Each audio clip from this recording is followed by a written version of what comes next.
ओम ईशावास्यमिदं सर्वं यत्किंच जगत्यां जगत् तेन त्यक्तेन भुंजीथाः मा गृधः कस्य सिद्धनम्। आज आनंद रामायण का एक छोटा सा अंश जो सार कांड का तीसरा सर्ग है, उस सर्ग से एक नया प्रसंग लेकर के उपस्थित हूँ। यह आनंद रामायण कई नूतन कथाओं को लेकर के दिखाई दे रहा है और कई ऐसी कथाएं इसमें संग्रहित है जो वाल्मीकि रामायण या उससे इतर रामायण में हमें देखने को नहीं मिलता है। तो ये आनंद रामायण का सार कांड है और उसके जो हैं तीसरा सर्ग, उस तीसरे सर्ग में बताया गया है कि सीता के जन्म से पूर्व जन्म जो था, पूर्व अवतार, वो वेदवती की कहानी तो हमने सुनी है वाल्मीकि रामायण में। मैंने अपने पिछले व्याख्यान में भी बताया था कि वो वेदवती थी और किस प्रकार से रावण के अत्याचार से वह शाप दिया रावण को और स्वयं अपने आप को समाप्त किया और कैसे कैसे मिथिला में आकर के वो उद्भूत होती है। लेकिन आनंद रामायण का एक नया प्रसंग है कि यह पद्माक्ष नाम का एक राजा था और वह उसकी लक्ष्मी स्वयं उनके घर में पुत्री के रूप में किस प्रकार से अवतरित होती है, उस कथा को मैं बताने जा रहा हूँ। और यह प्रसंग उस समय का है जब राम का विवाह हो गया था।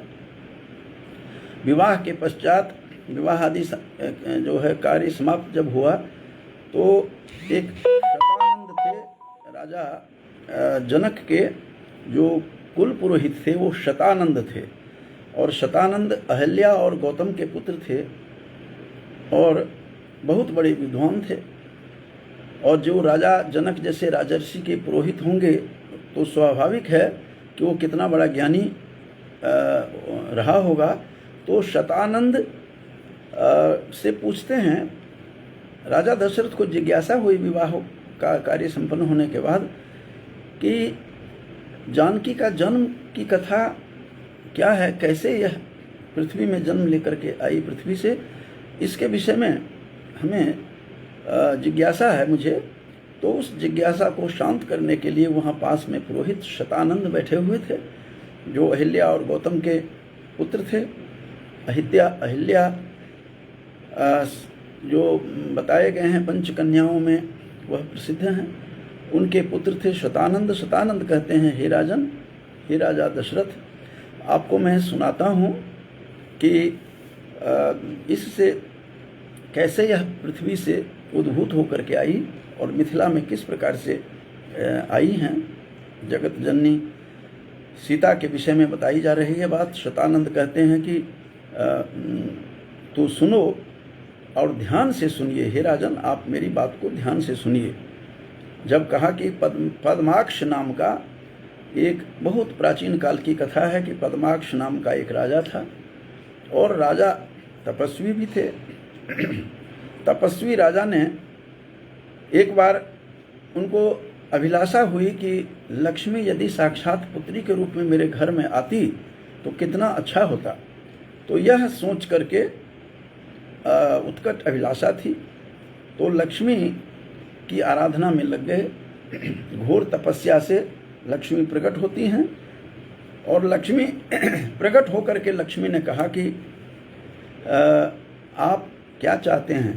तो मैं चाहता हूं कि आप पुत्री रूप में मेरे घर में आएं। तो उन्होंने कहा कि मैं तो विष्णु के अधीन में हूं, इस प्रकार की बात मैं कैसे बता सकती हूं आपको।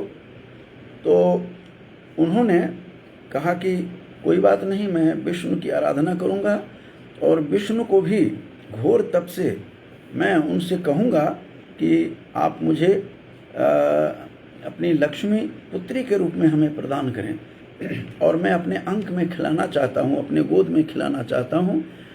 इस प्रकार की जो उत्कट इच्छा थी पद्माक्ष राजा की, उसकी कहानी शतानंद सुना रहे हैं।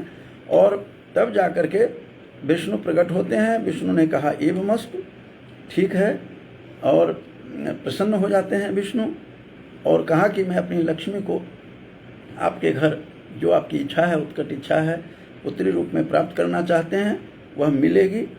तो एक उन्होंने स्वयं विष्णु ने जब उनको कहा तो वो अत्यंत प्रसन्न हुए और उन्होंने मातुलुंग कहते हैं बिजौरा को, एक नींबू का एक प्रकार है कि फल, बहुत बड़ा फल था, तो मातुलुंग टाइप प्रकार का उसका नाम था। विष्णु ने उनको मातुलुंग नाम का वह बिजौरा, जिसको कहते हैं बड़ा नींबू का फल, उस प्रकार से एक फल प्रदान किया। और बिजौरा नाम का मातुलुंग भी उनको कहते हैं, वो फल प्रदान करते हैं। और उस फल में सीता का जो पूर्व रूप इसमें बताया गया है इस रामायण में, आनंद रामायण में, तो वो लक्ष्मी, विष्णु की जो लक्ष्मी थी, वो दे दीप्यमान, वह सुंदर सूर्य के समान चमकती हुई, उसमें उस जो वह बंद जो था वह फल, उस फल में को फोड़ा जब, तो दो भाग में जब फोड़ा उसको, तो उसमें से एक कन्या उत्पन्न दिखाई दी, बहुत ही सुंदर दिव्य कन्या, सूर्य की प्रभा लिए हुए थी। इस प्रकार की कहानी एक नूतन कहानी को जन्म देता है यह प्रसंग। और इस प्रसंग से एक नई बात पता चलती है कि किस प्रकार से सार कांड जो है आनंद रामायण का, इस सार कांड के तीसरे सर्ग में किस प्रकार से पद्माक्ष तप करते हैं, तप करके एक फल प्राप्त करते हैं और उनकी इच्छा थी कि लक्ष्मी रूप में मुझे पुत्री मिले, अपने अंक में खिलाऊं, गोद में खिलाऊं। फिर विष्णु, लक्ष्मी ने कहा कि मैं कैसे आ सकती हूँ बिना उनकी आज्ञा से, विष्णु की आज्ञा से मैं कैसे बाल रूप में आऊँगी आपके घर।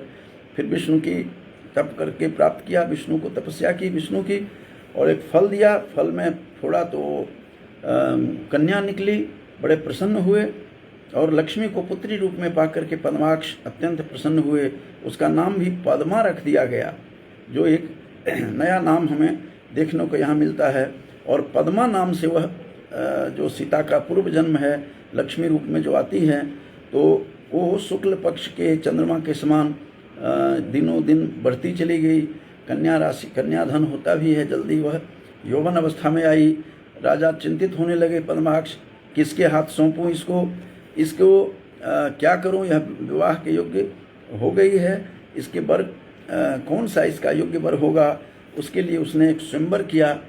स्वयंवर करता है पद्माक्ष, राजा पद्माक्ष, और सभी वस्त्र आभूषण पहन करके वहाँ पर पद्मा बैठती हैं। पद्मा जो पूर्व रूप में सीता के पूर्व रूप हैं, और स्वयंवर का नाम देते हैं जिसमें देवता, गंधर्व, दानव, मानव, इच्छाधारी पक्षी भी, उसके बाद पर्वत, नदियाँ, वृक्ष, यज्ञ, किन्नर, मानव, सभी के सभी उस जो स्वयंवर था उस स्वयंवर में एकत्रित हुए, और इच्छाधारी पक्षी सभी आए थे। तो इस प्रकार से पद्माक्ष ने कहा कि जो आकाश के समान नीले वर्ण से अपने शरीर को रंग लेगा, उसे ही अपनी पुत्री सौंपूंगा। जिसका शरीर आकाश के नील वर्ण के समान जो अपने शरीर को रंग सकता है अपनी शक्ति से, तो उसी को मैं अपनी यह पुत्री सौंप दूंगा, क्योंकि यह विष्णु की शक्ति से उत्पन्न होकर के आई है। तो सभी पद्मा के सौंदर्य को देख करके जितने भी राजा थे, उन्होंने सोचा कि हम अपना रंग तो ऐसा बना नहीं सकते हैं, आकाश जैसा नील वर्ण हम अपने आप को कर नहीं सकते। इसलिए अफरा तफरी मची। जितने भी वहाँ पर आए हुए थे, एकत्रित थे, देव, दानव, किन्नर, पक्षी, जो मनुष्य विविध शरीर को धारण करने वाले पक्षी भी, देवता भी, यक्ष भी, किन्नर भी, नदियाँ, पर्वत, सभी के सभी एकत्रित थे। सारे राजा सब आपस में उसको, सीता को हरण करने की कामना से उस पर टूट पड़े। आपस में फिर युद्ध हुआ। पद्माक्ष ने खूब युद्ध किया, घोर युद्ध किया, और पद्माक्ष उन सभी देवताओं को सभी देखा कि इनके बाण बड़े तीक्ष्ण हैं, सभी पलायन करके भाग जाते हैं, लेकिन पद्माक्ष को कुछ दैत्य आकर के उनकी हत्या कर देते हैं। और उसके साथ वहाँ पर दिया है कि सैकड़ों 100 से अधिक उनकी पत्नियां भी थी पद्माक्ष की, सभी की सभी वहाँ सती हो जाती हैं अपने पति के साथ। और जो ये पद्मा थी, उन्होंने सोचा कि मेरे तरफ दौड़ेंगे ये सब, तो जब उनके तरफ दौड़ने लगे तो पद्मा जो थी वह पद्माक्ष की अभी पुत्री जो लक्ष्मी स्वरूपा थी, लक्ष्मी के ही विष्णु की शक्ति से अवतरित थी, तो उसने क्या किया, अपने आप को छिपाने के लिए अग्नि में प्रवेश कर जाती हैं और धड़कती अग्नि में प्रवेश कर गई। और लोग इसको खोजते रहे, पद्मा को खोजते हुए पूरे महल को छान मारा। सभी राजाओं ने तोड़ फोड़ करके महल को तोड़ फोड़ दिया, स्मशान कुछ ही देर में स्मशान जैसा रूप बना दिया। वह घोर युद्ध भी वहाँ पर उनके साथ हुआ और सबको हरा दिया, लेकिन कुछ दैत्यों ने आकर के उसका वध कर देता है पद्माक्ष का। तो इस प्रकार से अग्नि में वह कूद पड़ती है। और इसके बाद लक्ष्मी के कारण, लेकिन तब जाकर के इन्होंने सोचा, लोग वहाँ पर बैठे हुए जो थे वो भी सोच रहे हैं, और विशेष रूप से जो आनंद रामायण का अपना जो इसमें तथ्य है, उस तथ्य में यही कहा गया है कि लक्ष्मी के कारण ऐसा ही हुआ करता है। अतः मुनिजन लक्ष्मी की कामना करते ही नहीं हैं, क्योंकि लक्ष्मी की कामना करने से इच्छाएं बढ़ती है और फिर वह गलत राह पर चला जाता है, विनाश का रूप ले लेता है। इसलिए लक्ष्मी की कामना ही नहीं करते हैं मुनिगण जन, ये भी बातें इसमें आई है। और फिर क्या किया, दैत्य अपने अपने स्थान पर फिर भाग जाते हैं, उसकी हत्या कर दी। सभी रानियां, 100 से अधिक उनकी रानियां थी, वो सभी रानियां जो थी 100 क्या बल्कि हजारों की संख्या में इस रामायण में इसकी चर्चा हुई है। पद्माक्ष की हजारों रानियां थी, ये भी आश्चर्यजनक बात है, यह सैकड़ों की बात नहीं है। हजारों इनकी कन्याएं जो थी, रानियां थी, वो सभी की सभी रानियां अपने पति के साथ ही सती हो जाती हैं। और सहस्र नाम आया है, इसका मतलब हजारों उनकी स्त्रियां थी, पत्नियां थी, सभी के सभी सती हो गई पद्माक्ष की। और वह पद्मा जो थी लक्ष्मी रूपा, वह अग्नि में प्रवेश कर जाती हैं और लक्ष्मी से महान दुख होता है, और इसीलिए लक्ष्मी का त्याग ही करने से श्रेयस्कर है, इसकी भी चर्चा आई है। लक्ष्मी का त्याग ही उत्तम है। और विष्णु शक्ति के संपन्न जो लक्ष्मी थी, वह अग्नि में से बाहर आकर के बैठ जाती है।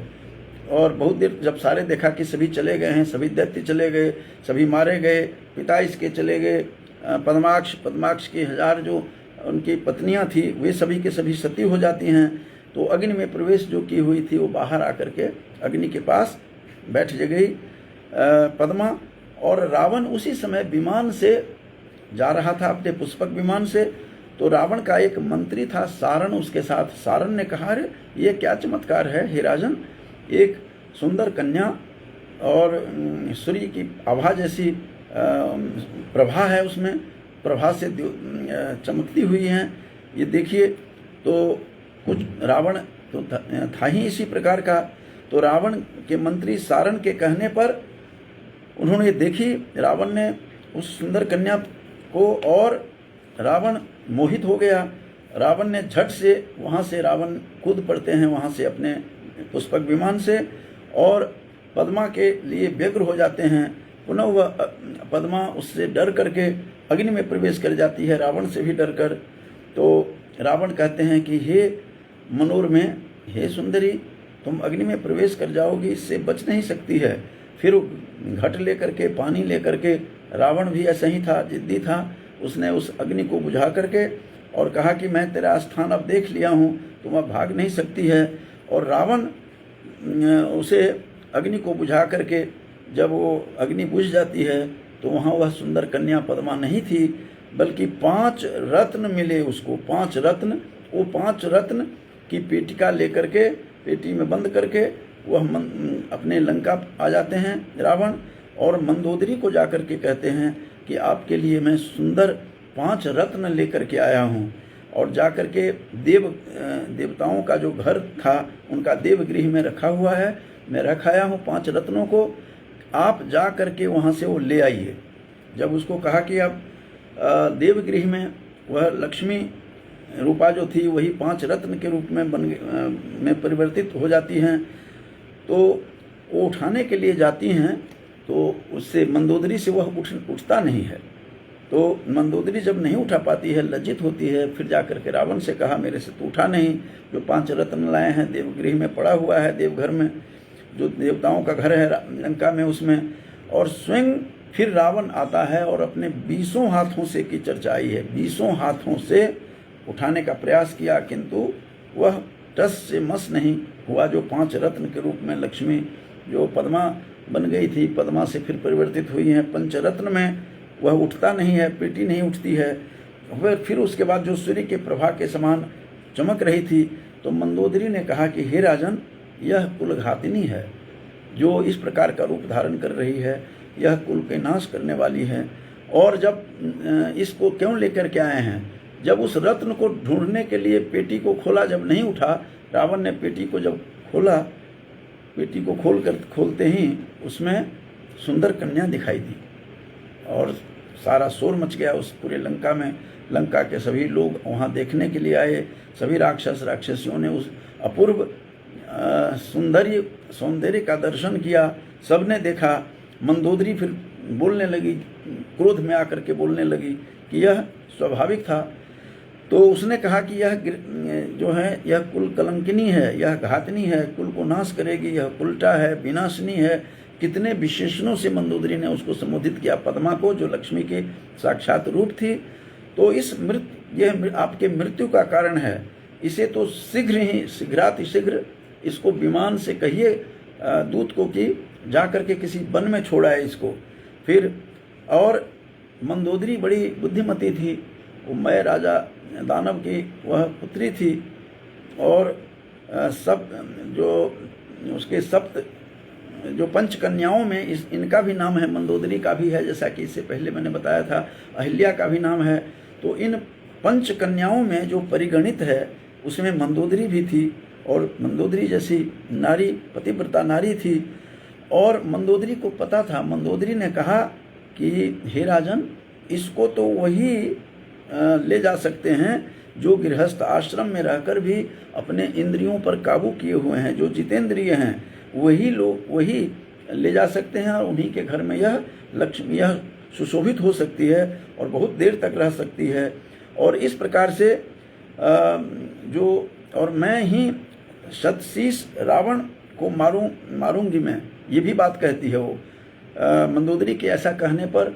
और जब दूत उसको उठा करके उस लक्ष्मी रूपा जो पद्मा थी, जो पद्माक्ष की पुत्री है, जो सीता का पूर्व जन्म में है, जो अपूर्व नाम जिसके बारे में बता रहा हूँ, ऐसे उस कन्या को जब उठा करके दूत ले जा रहे हैं विमान में, उसी समय वो जोर से बोलती हैं कि हे शतशीष का प्रयोग आया है, हे 100 सिर वाले राक्षस रावण, तुझे भी और तुम्हारा जो भाई हैं उसका भी मैं ही, कुंभकर्ण आदि सबका मैं ही विनाश का कारण बनूंगी, मैं ही उसके विनाश के मूल में मैं ही रहूंगी, जड़ में। तो रावण फिर उसे उठा करके अपना मारने लगता है अपने शस्त्र से, लेकिन मंदोदरी बड़ी सयानी थी, बड़ी बुद्धिमती थी।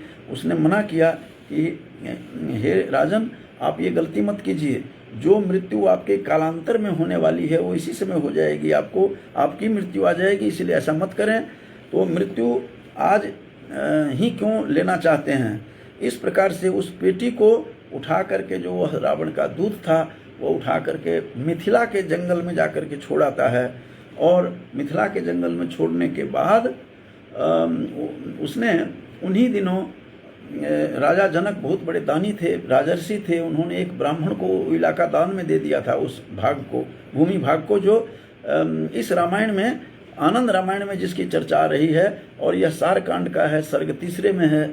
तो तब उस ब्राह्मण ने अपने खेत जोतने के लिए जब जाता है, ये नई कथा है जो वाल्मीकि रामायण से इतर कथा है। तो उन्होंने क्या देखा कि एक पेटी से निकली उसमें, तो पेटी लेकर के वह ब्राह्मण जो था वह ईमानदार था और इतना शालीन थे कि उन्होंने कहा कि ये स्वर्ण चांदी का कुछ होगा राजा का, तो मैं राजा को जा कर के दे आता हूँ। वह ब्राह्मण जब देने जाते हैं, बहुत आपस में विवाद होता है जनक से कि नहीं, मैंने तो पंडित जी आपको दान दे दिया है ब्राह्मण महाराज, मैं ले नहीं सकता, ये जो कुछ भी है वो आप ही का है। उन्होंने कहा नहीं, आपने ज़मीन में दान में दी है, भूमि दी है, भूमि के अंदर स्थित चीज़ों को की अधिकारी नहीं हूँ। फिर अंत में उसको पेटी को खोल कर देखते हैं कि आखिर है क्या, तो देखो, तो देखा कि अरे अपूर्व कन्या है। इसमें आश्चर्य हुआ। ये सीता का पूर्व रूप की बता रहा हूँ। जो वेदवती तो मैंने वाल्मीकि रामायण में मैंने सुनी है उनकी चर्चा, लेकिन एक पद्माक्ष की पुत्री होकर के लक्ष्मी आती है, वही सीता रूप में आती है। ये नूतन कथा का जन्म दिया है। इस रामायण से एक नए प्रसंग, इस प्रसंग ने नए प्रसंग को जन्म दिया और नई कथा को। फिर जा कर के उस पेटी को खोला तो उसमें कन्या निकली और बहुत हर्षित होते हैं। और राजा जनक फिर अपने पुत्री के रूप में उन्होंने स्वीकार किया। तो इस प्रकार से सीता के अनेक नाम हैं। चूँकि मातुलुंगी उनका नाम रखा गया था। एक अग्निगर्भा भी, चूँकि अग्नि में प्रवेश कर जाती थी फिर निकलती थी, पद्मा भी नाम है और रत्नावली भी नाम। सीता तो है ही, भूमिजा है, अनुपयोनिजा है, सीता के अनेक नाम हैं। जैसे विष्णु के सहस्र नाम हैं, तो उसी तरह से लक्ष्मी रूपा हैं भी, इनके भी सहस्र नाम हैं। तो इस प्रकार की जो कथा है मैंने संक्षेप में आप लोगों को बताया, जो आनंद रामायण के सार कांड में है। ये नौवें, इसके तीसरे सर्ग में ये बातें कही गई है सार कांड के, कि किस प्रकार से पद्माक्ष की पुत्री के रूप में पद्मा बन करके लक्ष्मी स्वयं अवतरित होती हैं और एक फल के में प्रवेश करती हैं, फल में आती हैं प्रवेश करके, और किस प्रकार से वहाँ से वह फल को दो भाग में जब फोड़ा जाता है, तोड़ा जाता है, तो उसमें जा कर के उसका स्वरूप निकला कि एक कन्या उसमें आई। पद्माक्ष राजा ने घोर तप लक्ष्मी का किया, फिर विष्णु का किया, विष्णु ने यह प्रदान किया। तो किस प्रकार से यह पद्मा को अग्नि में प्रवेश कर जाती हैं। इस पर सारे राजा स्वयंवर में आए। स्वयंवर में आपस में लड़ने लगे, क्योंकि शर्त ऐसी रखी पद्माक्ष राजा ने, पद्मा के पिता ने, जो राजा जिसने तप से प्राप्त किया था, कि जिसके आकाश के नीले रंग के समान जो अपना शरीर कर लेगा उसी को पुत्री प्रदान करूंगा। अब ये असंभव था। इस प्रकार से मार झगड़ा शुरू हो गया वहाँ पर, जिसमें नर किन्नर पक्षी पर्वत नदी सब अलग अलग रूप बना करके वहाँ आए हुए थे, देव भी थे। तो सभी से लड़ते हैं। फिर पद्माक्ष लड़ते लड़ते फिर दैत्य उनको मारते हैं। दैत्य को मारने के बाद फिर जब वो मार देते हैं तो उनकी 1000 पत्नियां थी वो पद्माक्ष की, वो सभी सती हो जाती हैं और सीता फिर अग्नि में प्रवेश कर जाती हैं उनको दौड़ा उनको पकड़ने के लिए। तो अंत में जाकर के जब पकड़ने के लिए सब दौड़ते हैं तो जाकर के अग्नि में प्रवेश करती है, इसलिए अग्निगर्भा भी नाम पड़ गया सीता का के जो पूर्व जन्म के कारण से। तो फिर पद्मा को अग्नि में प्रवेश करते हुए फिर रावण जाते हुए विमान से देखता है। रावण अपने घर ले जाता है, ले जाना चाहता है, लेकिन वो अग्नि में प्रवेश कर जाती हैं। फिर अग्नि को बुझाता है पानी से, घट भर करके पानी से रावण, और फिर 5 रत्न के रूप में बदल जाती हैं सीता। रत्नों के रूप में 5 रत्न वो लेकर के जाते हैं, पत्नी को देते हैं। पत्नी से उठता नहीं है वो पेटी रत्न की। फिर स्वयं दशानन आते हैं, 20 हाथों से उठाता है, उससे भी नहीं उठा। पेटी खोल के देखा तो 5 रत्न के सिवा उसमें बजाय उसमें सुंदर कन्या थी जो सूर्य प्रभा से चमक रही थी। शोर मचा, हंगामा हुआ। बाद में उन्होंने कहा कि उनकी पत्नी ने, मंदोदरी ने, कि इसके तो काल रूपा है, इसको तुम्हारी मृत्यु है, इसको जंगल में फेंको। फिर जंगल में जब फेंकने के लिए जाते हैं उससे पहले ही उन्होंने घोषणा की, उस पद्मा ने, उस लक्ष्मी रूपा जो पद्मा थी जो सीता बनेगी अब। तो इस तरह से उन्होंने शाप दिया कि मैं ही तेरे विनाश के कारण बनूंगी, कुंभकर्ण आदि को मैं ही मारूंगी। तो ये सारी कथा, और मंदोदरी ने भी घोषणा की थी क्योंकि ज्ञानी थी, 5 कन्याओं में परिगणित थी। उसने तो कहा था कि इसको वही रख सकता है जो गृहस्थी होगा और चरित्रवान होगा, इंद्रियों पर विजय प्राप्त किया होगा, ऐसे व्यक्ति ही संभाल सकते हैं इसको, इस दिव्य रूपा को। वो विष्णु रूप में राम आते हैं, फिर ये सारी बातें होती हैं। फिर ये विवाह के बाद शतानंद कहानी सुनाते हैं। सारी कहानी राजा दशरथ को सुनाते हैं कि इस सीता का, इस कन्या का जन्म कैसे हुआ। तो शतानंद जो उनके अहिल्या के पुत्र थे, उस अहिल्या के पुत्र ने, जो पुरोहित थे राजा जनक के, उन्होंने सारी कहानी सुनाई। तो यहीं पर कथा विराम लेती हैं। मैं सभी जो लोग जुड़े हुए हैं, मैं सबको शुभकामना देता हूँ, जिसमें गरिमा जी भी हैं, नवीन्द्र झा जी भी हैं, गांव से हमारे जुड़े हुए हैं, और संजीत राउत भी हैं, और हमारे रतन जी, सुरेश झा जी भी हैं हमारे ही गांव से। तो ये सीता की जो मैंने एक अद्भुत पूर्व जन्म की जो कहानी, जो वाल्मीकि रामायण में नहीं है, किस प्रकार पद्माक्ष की पुत्री बनकर, पद्मा बनकर के सीता आई हैं, और कैसे कैसे फिर वह रावण ले जाता है, और किस प्रकार से शाप देता है कि मैं ही कारण बनूंगी। तो एक नई कथा आनंद रामायण के सारकांड के 3 सर्ग से लेकर मैंने आप लोगों को बताया, और बहुत बहुत धन्यवाद।